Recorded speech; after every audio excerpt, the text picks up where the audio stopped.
কেমন আছে সবাই? তো আজকে আমি পুশ আপ মারতে আছি, ঠিক আছে? দেখা যাক কতগুলো একবারে পুশ আপ মারতে পারি। তো দেখতে থাকো।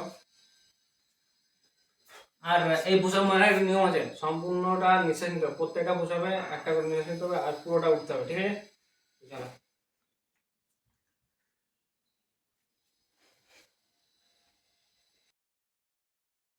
আরে ভাই কি বলবো, একটা পুশ আপ মারতে যে মনে হয় ঢুকে আছে মাটির তলায়। ভাই নিজের শরীরে কি অবস্থা করেছি আমি, হ্যাঁ? ওই জীবন নষ্ট হয়ে যাচ্ছে তো এই কটা পুশ আপ মারতে যে,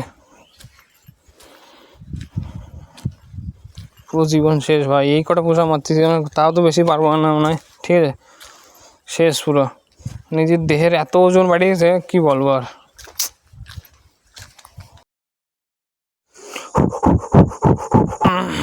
ভাই জীবন নষ্ট। দেখো আজকে তো 20টা পুশ আপ মারতে পেরেছি, ঠিক আছে? তো এমন একদিন আসবে যেখানে আমি একটা না 100টা পুশ আপ মেরে দেখাবো।